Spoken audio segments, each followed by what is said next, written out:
to visit some other countries. Nice. Are you going to travel this summer? I have already traveled to Europe, and in 10 days I'm going to Turkey. Cool. Have you been to Turkey before? Of course. Of It's a course. very common and usual place for rest for Russians, I Turkey. guess that's true. It's quite close. Well, a lot Yes. closer than it is to me. Everything's far from here. Except for Brazil. Except for Brazil, everything is far. Yes. Have you been taking other linguistical classes? A few, Yeah? And how have they not been? many. Fine as always. Good. I don't know any of the other teachers really, and I don't take their classes because I guess that would be strange. So I never know what the other teachers are like what kind of classes they give, if it's fun, I think professional. yes, but I don't a lot of experience in this side, so Very cool. And who are you going to Turkey with? with my husband and his mother. Very nice. Well, is that nice? Do you like to travel with family besides your husband? No, I travel only with my husband and sometimes maybe one time per year with his mother. Mm, I see. The in-laws, your mother-in-law Yeah. to travel with. Um, cool. So what else is new? No, I think nothing. Nothing special, nothing new. Same old. Same old. Good expression. Yes. All right, I'm trying to get this class I just finished making. I just finished making it. This is usually my style. I finish making the classes as the classes are beginning. And I'm sorry that my voice is I sound like a monster. In the morning, my voice is so low. So I sound like I always sound like I'm sick in the morning. Yes, it's common situation with everybody, I think. Yeah, I think so. All right, so what we'll do, we'll wait a couple minutes and then we'll start. I don't want to wait too long because the story is it's not too long, but it's kind of long. And I want to watch a video about the story after. So if we start too late, I do not think we'll finish because I always make long classes. So we'll wait a couple minutes and we'll see if some more people join the hangout. Sound Okay. good? Good.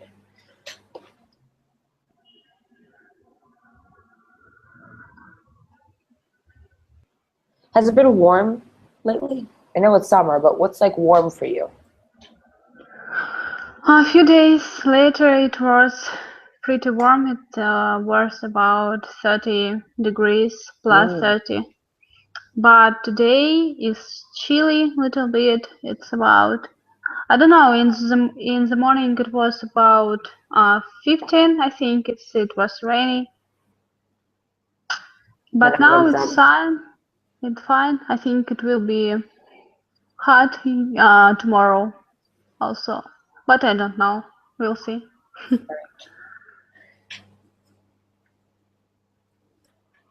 So when does it stay warm till? Like, does it stay warm, nice and summery until like October? Or when does it start getting cold again?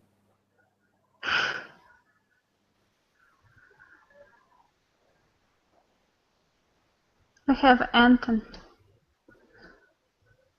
There we go. There's Anton. Hi, Anton. Hello. How are you?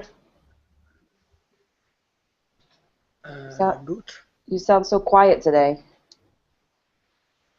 I'm kidding. You sound quiet every day. Yes. Because you have a very calm voice, very calm.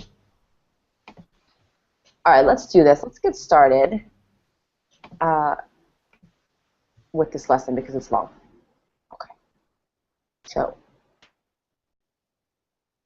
so, what do both of you think about scary stories? I like it.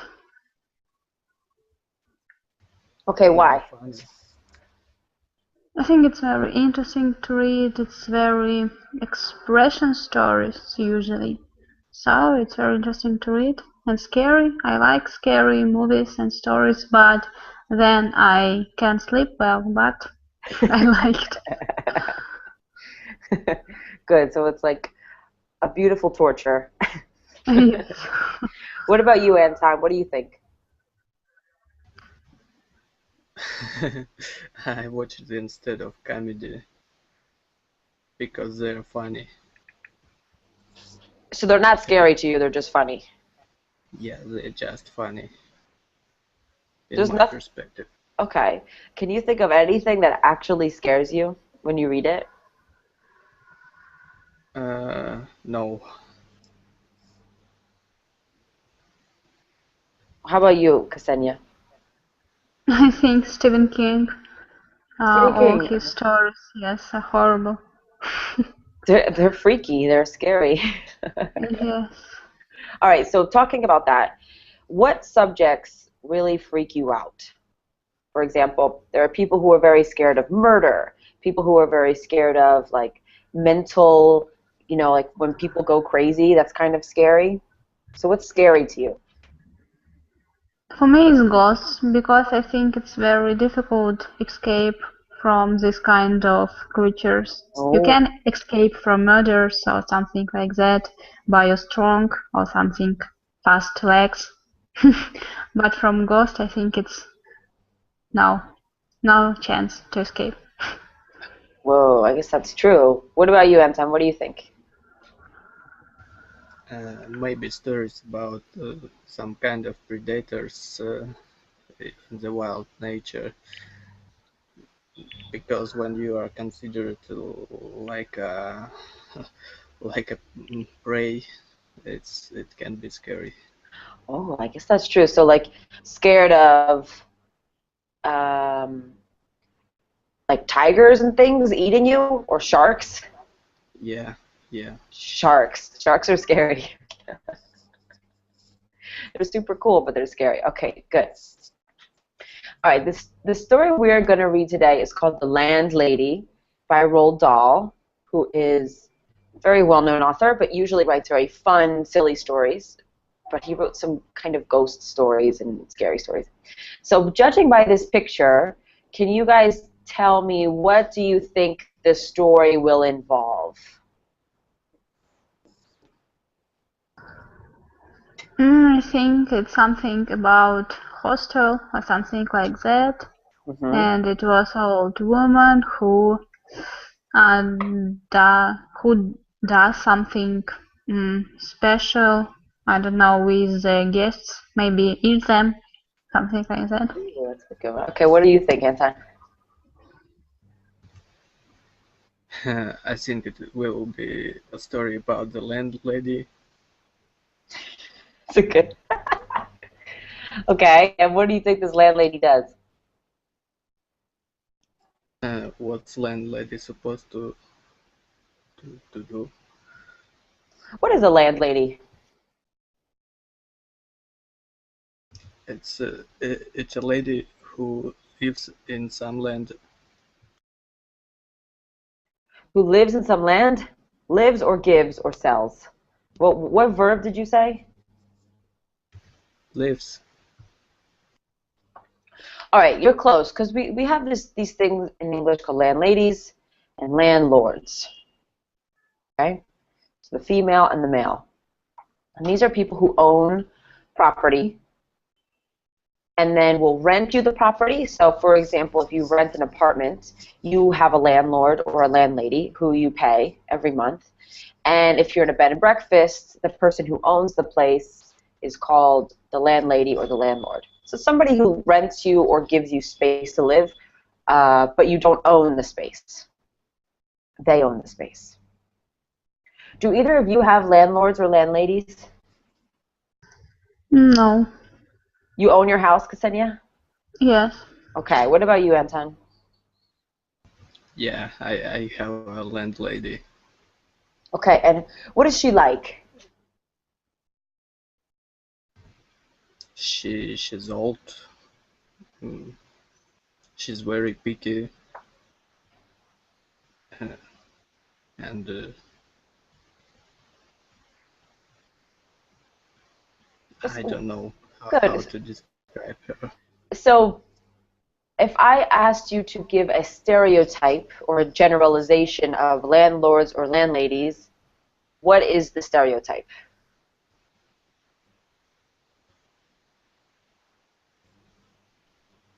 To me, it's old and picky and with a very very bad character. So, would you describe them as greedy? Not in my case. But maybe in a generalized case, they usually want to charge you more than you can afford. We have these generalizations that they want to charge you more, that they're going to be greedy, that they're going to be difficult. This is the generalization, at least in New York, which is how they are. All right, so here's another illustration. I love this illustration. I'm going to make it big. That an artist did of this story. So once you can see it, can both of you describe things you see? And maybe what is the atmosphere of what you see?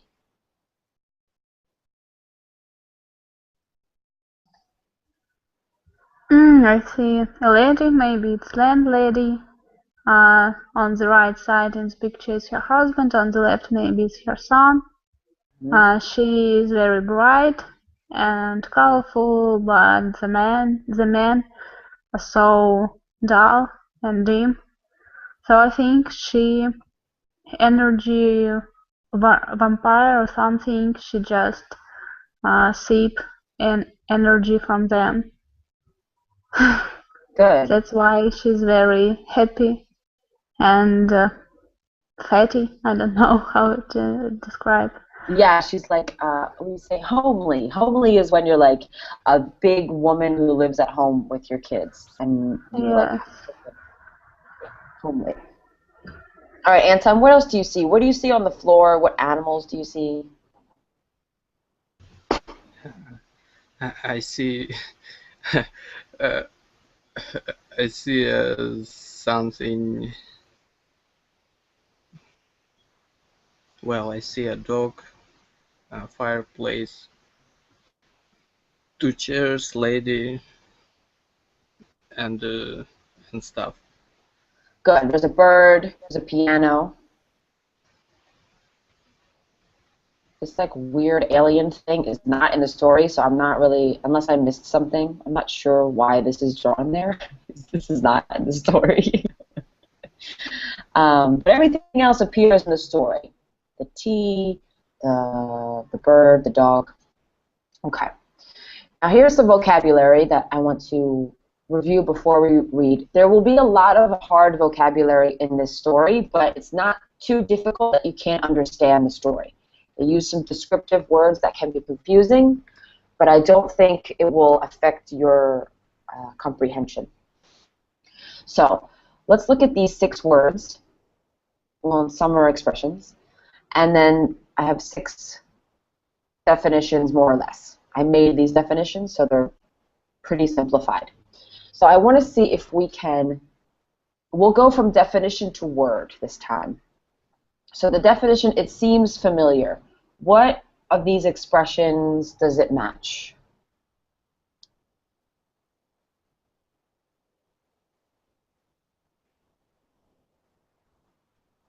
I'm just writing it in the chat. I can't see.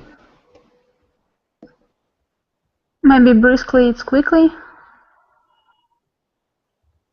Or we have to chat. Whatever. No. I prefer we say it, not chat, because it's kind of annoying for me to look at the chat. I can't concentrate on both. So let's do this. All right, I like your idea, Ksenia. You did quickly to briskly, right? Yes.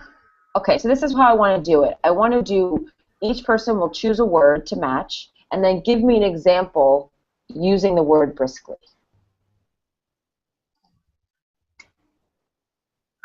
This landlady was very briskly. Repeat that. This young lady. Landlady. Oh, this landlady, okay. Was very or is very briskly. This landlady was very briskly. Okay, I want to look at this. Because the word briskly is what part of speech? Adjective. It's an adverb. The verb Adverb. is adjective. Brisk is an adjective. Briskly is an adverb. So how can we improve the sentence? This landlady was very briskly. This lady was moving briskly. Perfect. Great. All right, Anton, can you choose any other word to define?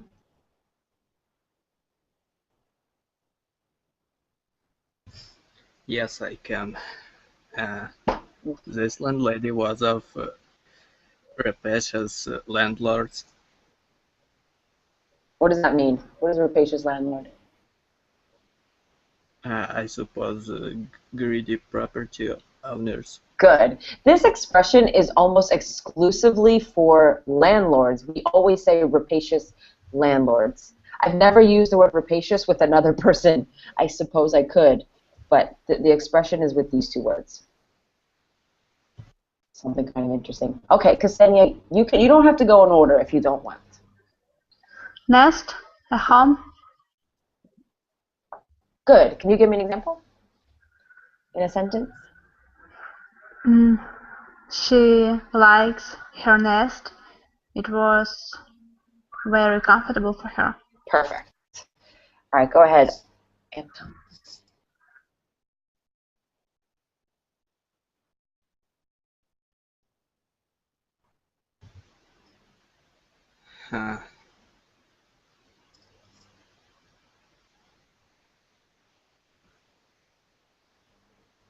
She was a dirty person.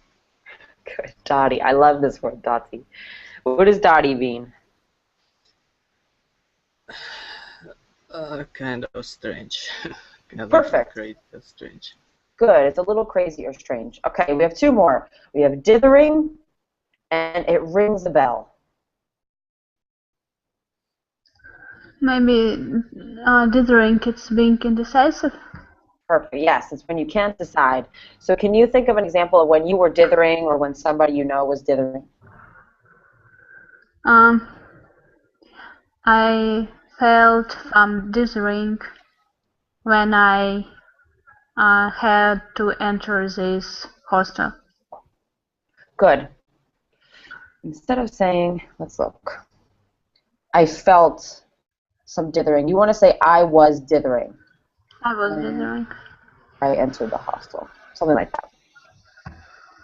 Good. All right, then the last one in time, you only have one option left.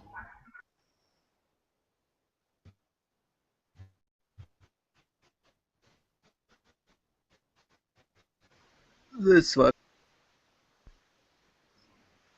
Did you hear that? No. Ring the bell. To be familiar, it's I said this vocabulary rings a bell. Good. Good. When do we usually use this expression?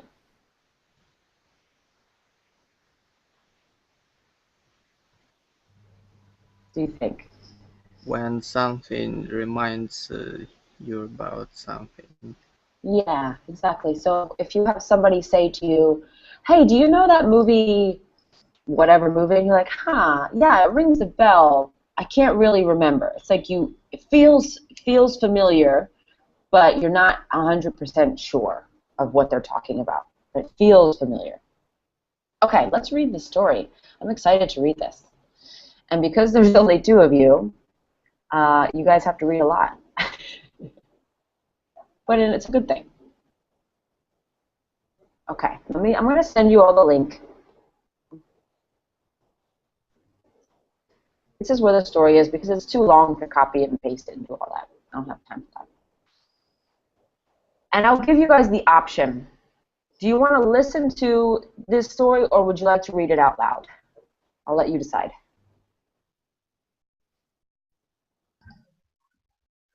It's no matter, and you will read.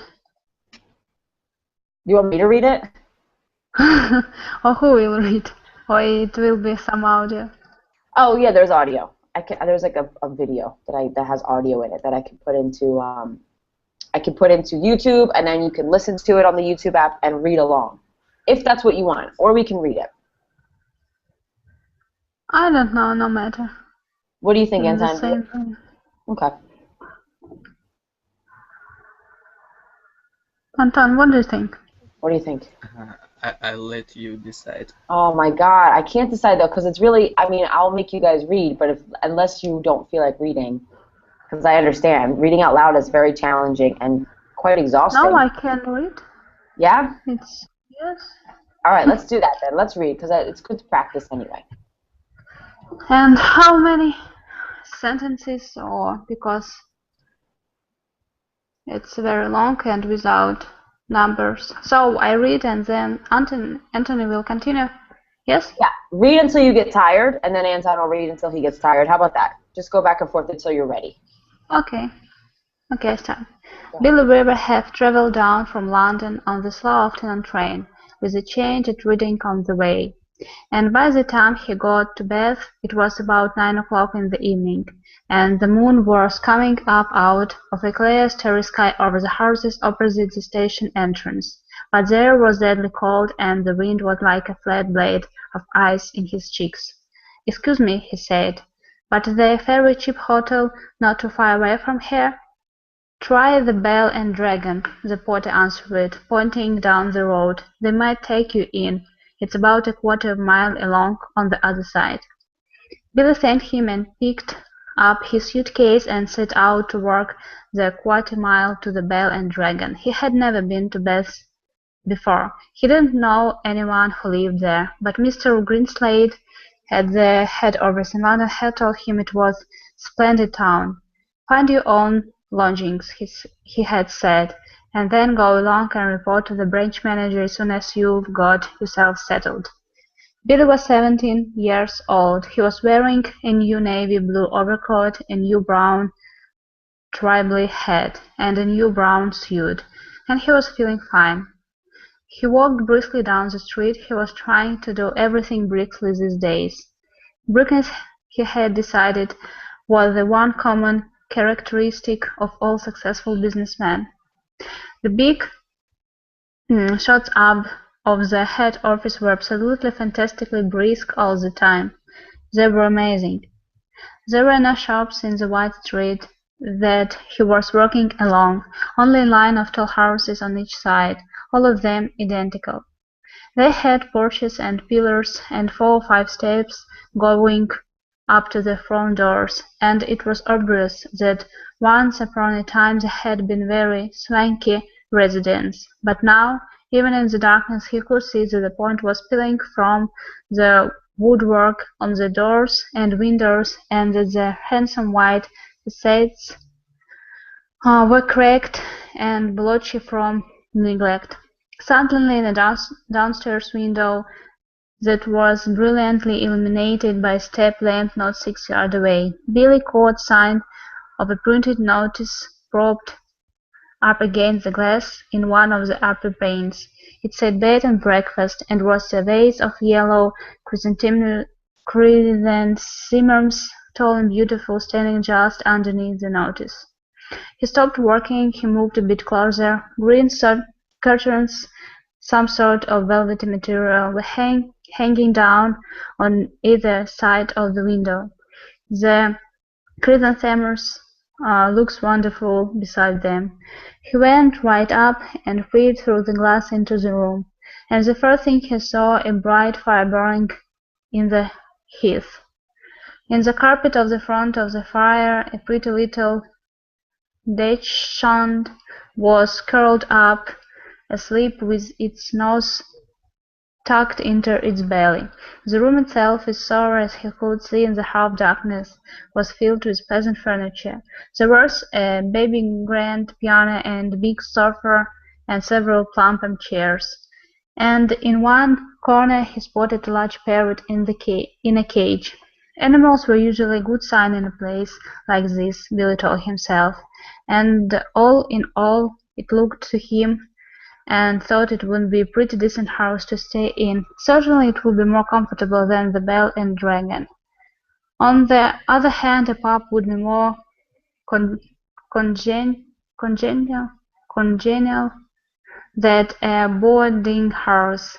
There would be beer and darts in the evening, a lot of people to talk to, and would probably be a good bit cheaper too. He had stayed a couple of nights in a pub once before, and he had liked it. He had never stayed in any boarding houses, and be perfectly honest, he was a tiny bit frightened of them. The name itself conjured up images of watery cabbage, butchers, landladies, and a powerful smell of keepers in the living room.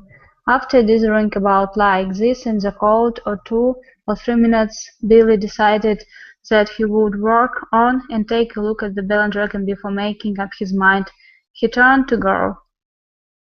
Anton, would you like to continue? Yes, I would. Continue from where? And now a cure And after now a dithering. curious, okay. And now a curious thing happened to him. He was in the act of stepping back and turning away from the window when all at once his eye was caught and held in the most peculiar manner by the small notice that was there.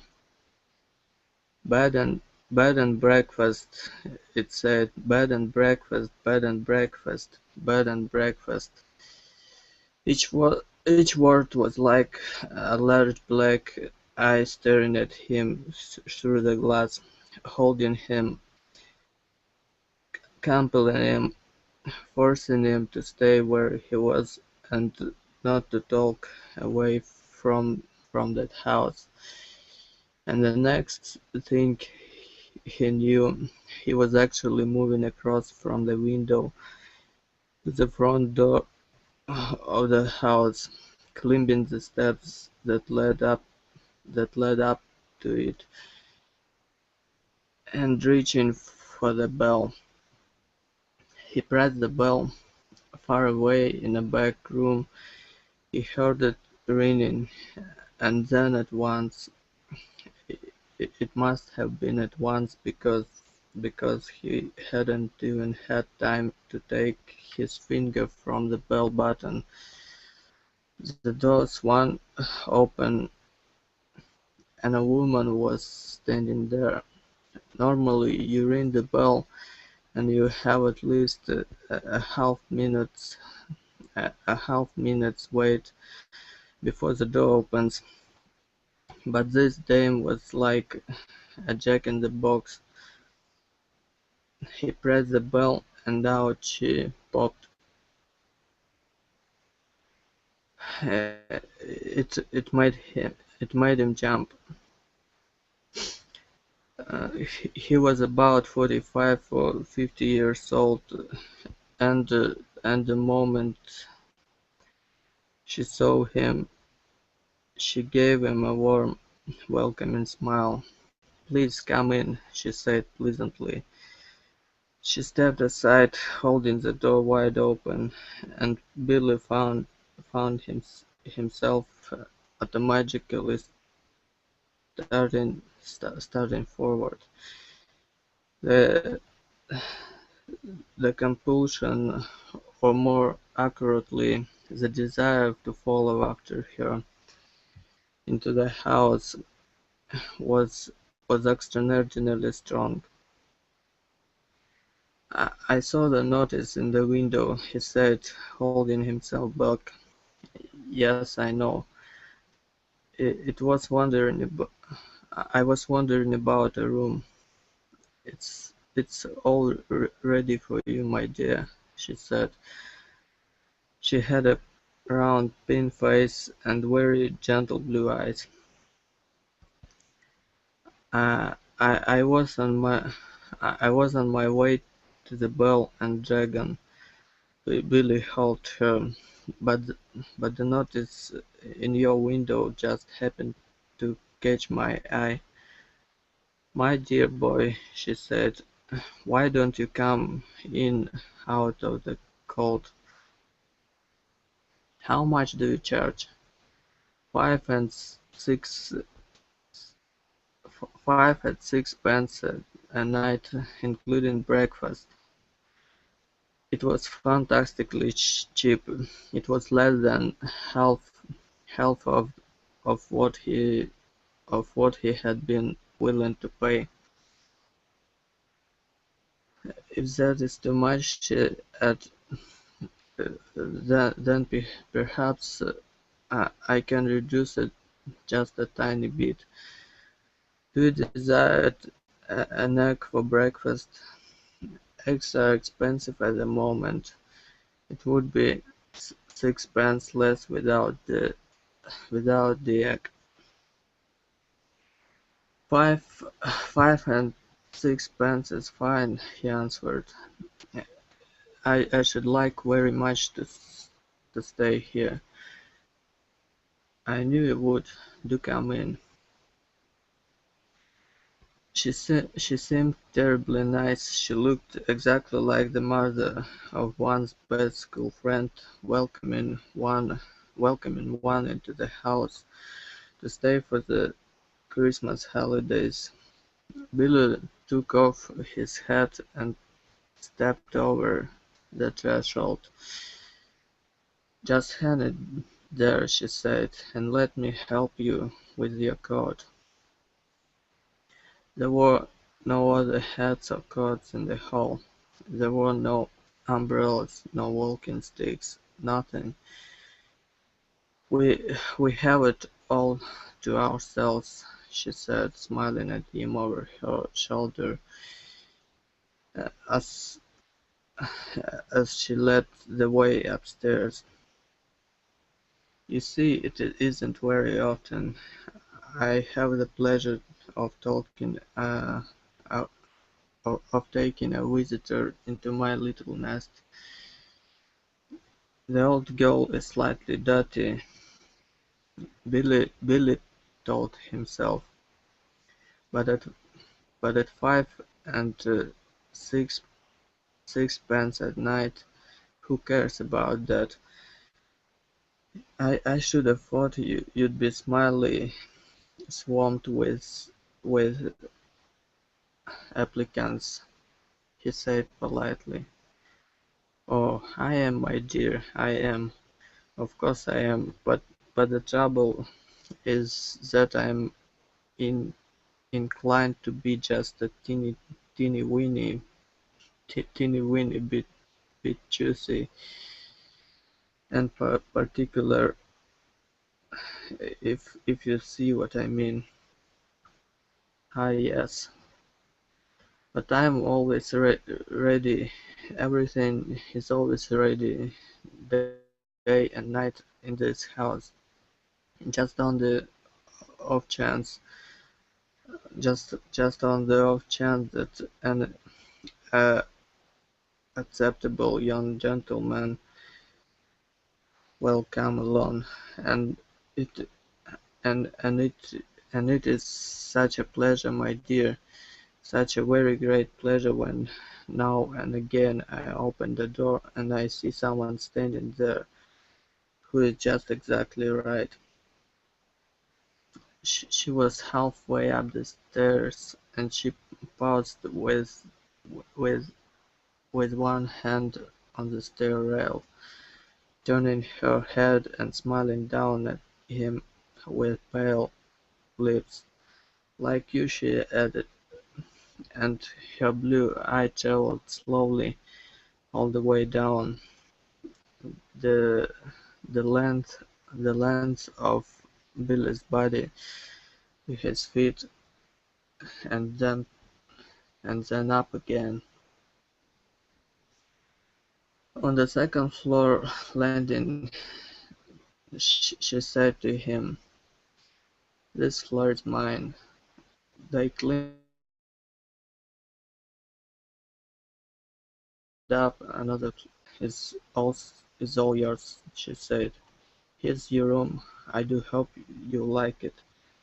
She took him into a small but charming front bedroom, switching on the light as she went in. "Xenia?"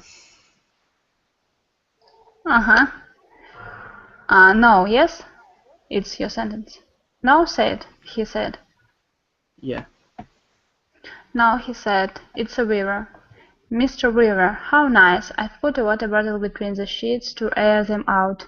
Mr. Weaver, it's such a comfort to have a hot water bottle in a strange bed with the clean sheets. Don't you agree? And you may light the gas fire at the time if you feel chilly. Thank you, Billy said. Thank you ever so much. He noticed that their bedspread had been taken off the bed, and that the bedclothes had been neatly turned back on one side, it ready for someone to get in. "I'm so glad you appeared," she said, looking earnestly into his face. "I was beginning to get worried."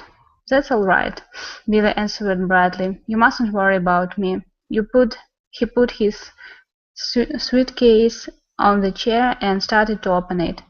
"And what about supper, my dear? Do you manage to get anything to eat before you came here?" "I'm not a bit hungry, thank you," he said. "I think I'll just go to bed as soon as possible because tomorrow I've got to get up rather early and report to the office." "Very well, then. I'll leave you now so that you can unpack. But before you go to bed, would you be kind enough to pop into the sitting room on the ground floor and sign the book? Everyone has to do that because it is the law of the land, and we don't want to go breaking any laws at this stage in the proceedings, do we?" She gave him a little wave of the hand and went quickly out of the room and closed the door. Now the fact that his landlady appeared to be slightly off her rocker didn't worry Billy in the least. After all, he not only was harmless, there was no question about that, but she was also quite obviously a kind and generous soul. He guessed that she had probably lost a son in the war, something like that, and had never gotten over it. So a few minutes later, after unpacking his suitcase and washing his hands, he trotted downstairs to the ground floor and entered the living room. His landlady wasn't there, but the fire was glowing in the hearth, and the little Dachshund was still sleeping soundly in front of it. The room was wonderfully warm and cozy. "I'm a lucky fellow," he thought, rubbing his hand. "That's a bit of all right." He found the guest book lying open on the piano, so he took out his pen and wrote down his name and address. There were only two other entries above his on the page, and as one always does with guest books, he started to read them. It was a Christopher Mulholland from Cardiff. The other was Gregory W. Temple from Bristol. "That's funny," he thought suddenly. "Christopher Mulholland, it rings a bell." Now, where on earth had he had the rather unusual name before? Was it a boy at school? No. Was it one of his sister's numerous young men, perhaps, or a friend of his father's? No, it wasn't any of those. He glanced down again at the book. Christopher Mulholland, 231 Cathedral Road, Cardiff. Gregory W. Temple, 27 Sycamore Drive, Bristol. As a matter of fact, now he came to think of it, He wasn't at all sure that the second name didn't have almost as much as a familiar ring about it as the first. Gregory Temple, he said aloud, searching his memory. Christopher Mulholland. Such charming voice was behind him answered, and he turned and saw his lady sailing into the room with a large silver tea tray in her hands. She was holding it well out in front of her, and rather high up, as though the tray were a pair of reins on a frisky horse. "They sound somehow familiar," he said. "They do? How interesting. I'm almost positive I've heard these names before somewhere. Isn't that odd? Maybe it was in the newspapers. They weren't famous in any way, were they? I mean famous crickets or footballers or something like that?" "Famous," she said, setting the tea tray down on the low table in front of the sofa. "Oh no, I didn't think they were famous, but they were incredibly handsome, both of them. I can promise you that. They were tall and young and handsome, my dear. That's just exactly like you." Once more Billy glanced down at the book. "Look here," he said, noting the dates. "This last entry is over 2 years old." "It is?" "Yes, indeed, and Christopher Mulholland is nearly a year before that. More than 3 years ago." "Dear me," she said, shaking her hand and having a dainty little sigh. "I would never have started. How many does fly away from us all, doesn't it, Mr. Wilkins?" "It's Weaver," Billy said. "Weaver." "Oh, of course it is," she cried, sitting down on the sofa. "How silly of me. I do apologize. In one ear and out the other. That's me, Mr. Weaver." "You know something," Billy said, "something that's really quite extraordinary about all this." "No, dear, I don't." "Well, you see, both of these names, Mulholland and Temple, I not only seem to remember each one of them separately, so to speak, but somehow or other, in some peculiar way, they both appear to be sort of connected together as well, as though they were both famous for the same sort of things, if you see what I mean. Like, well, like Dempsey and Tanner, for example, or Churchill and Roosevelt." "How amusing," she said. "But come over here now, dear, and sit down beside me on the sofa. I'll give you a nice cup of tea and ginger biscuit before you go to bed." "You really shouldn't bother," Billy said. "I didn't mean you to do anything like that." He stood by the piano watching her and fussed about with the cups and saucers. He noticed that she had small, white, quickly moving hands and red fingernails. "I'm almost positive it was in the newspaper. I saw them," Billy said. "I'll think of it in a second. I'm sure I will. There is nothing more tantalizing than I think like this that lingers there just outside the borders of one's memory." He hated to give up. "Now wait a minute," he said. "Wait just a minute. Mulholland, Christopher Mulholland. Wasn't that the name of the Eton schoolboy who was on working tour through the West Country, and then all of a sudden—" "Milk?"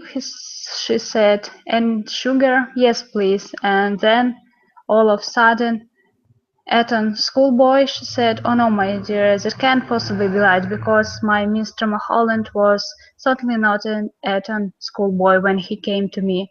He was a Cambridge undergraduate.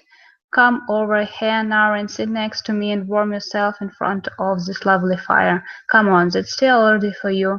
She patted the empty place beside her on the sofa, and sat there smiling at Billy and waiting for him to come over. He crossed the room slowly and sat down on the edge of the sofa. He placed the teacup on the table in front of him. "There we are," she said. "How nice and cozy this is, isn't it?" Billy started sipping his tea, and she did the same. For half a minute or so neither of them spoke, but Billy knew that she was looking at him. Her body was half turned toward him, and he could feel her eyes resting on his face, watching him over the rim of her teacup. Now and again he caught a whiff of a peculiar smell and seemed to emanate directly from her person. It was not in the least unpleasant, and it reminded him, well, he wasn't quite sure what it reminded him of: pickled walnuts, new leather, or was it corridors of a hospital? Ksenia, do you want me to read? Because you've been reading for a while. Do you want a break? Yes, of course. You can read. I'll read because you've been reading. You're just getting faster, like, it's really hard to read for a long time. Okay, here we go.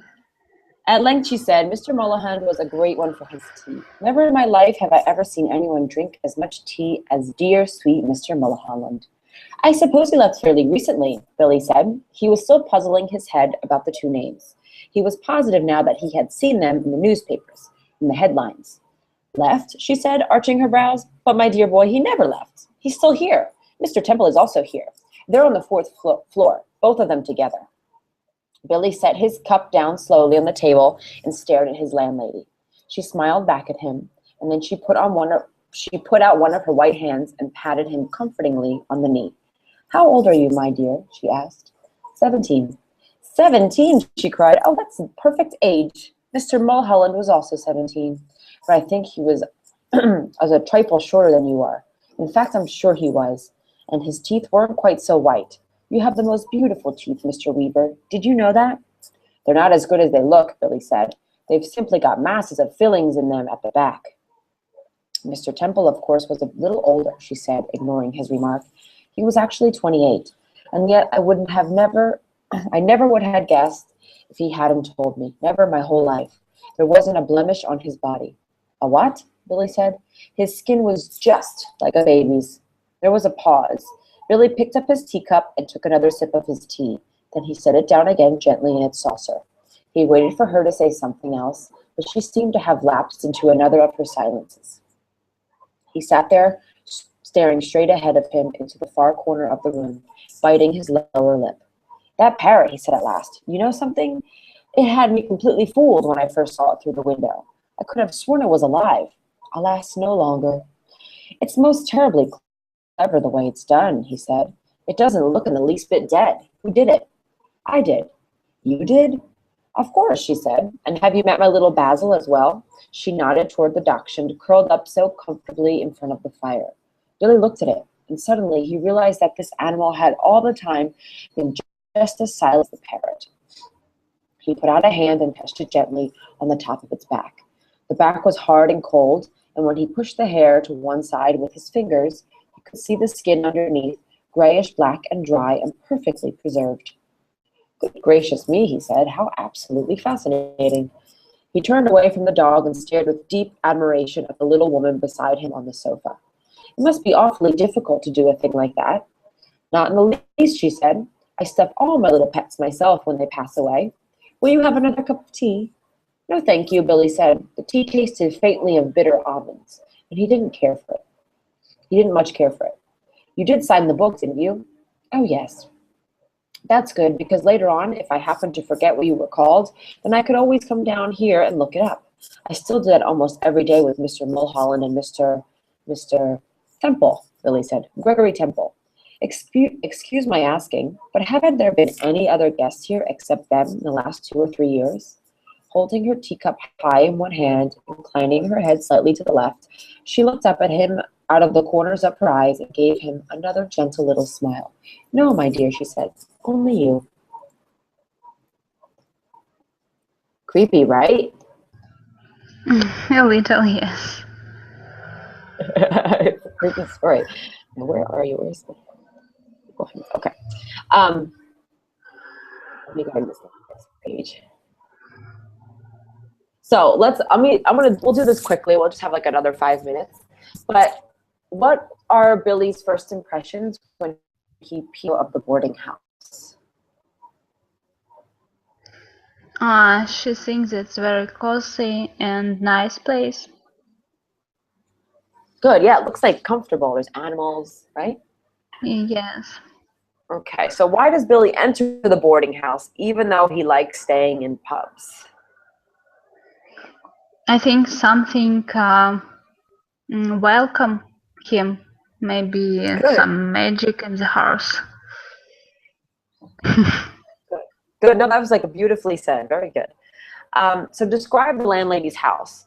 What in a house is not what it appears to be? Landlady was very nice, pleasant woman, about 45 or 50 years old. And what in the house is not what appears to be. I couldn't understand what in the house is not what it appears to be. Yeah, this is a very strange question. It's like, what do you see in the house that does not appear what it is, really? So, for example, Animal. Exactly. What's wrong with the animals?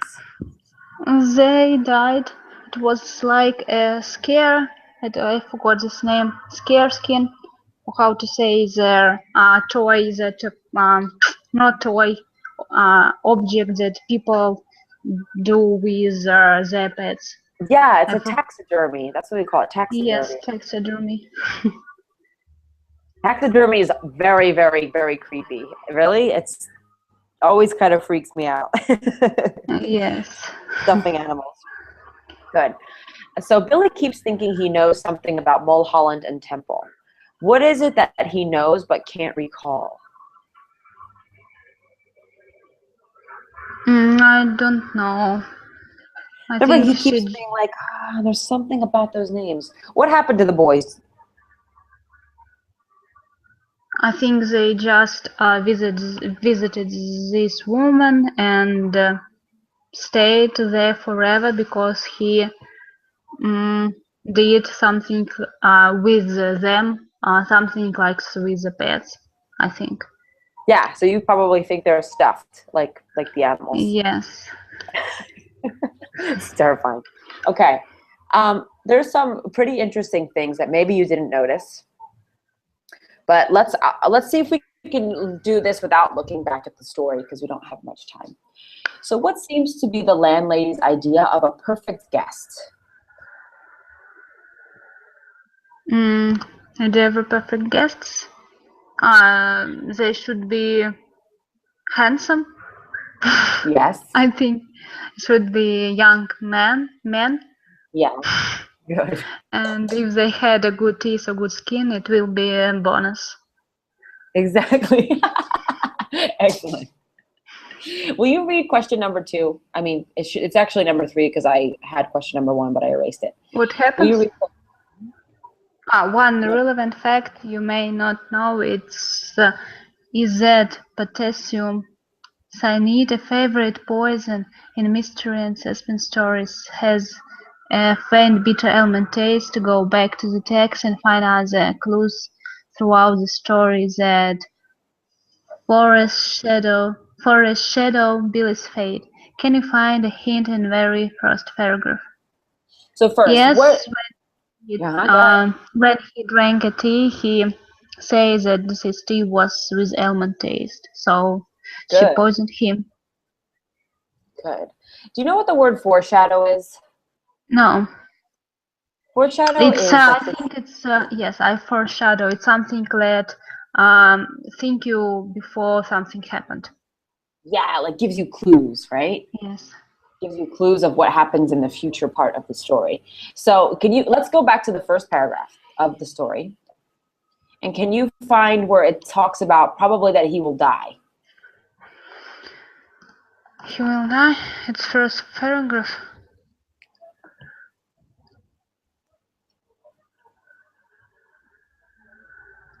Deadly cold? Yes. Exactly. Good. Good. That's it. We did the rest of the questions. Good. There's a movie, but we clearly won't have time to watch it. I'll send it to you to watch just the beginning, just to watch one of the parts, like the end of the story. If you want to, it's only like 3 minutes long. If you want to watch it after, because it's kind of interesting. Okay. What did you think of the story? It's nice. It's like a classic creepy story, right? Yes, I think it's classical. Good. Okay. Thank you, Ksenia, for being so. Oh, are you putting on the? Oh, I put on the movie by accident. Sorry. The YouTube video started. Thank you, Ksenia, for coming to class today. I always enjoy your presence in my classes. So you have a lot to say. You have beautiful English. Okay, thank you.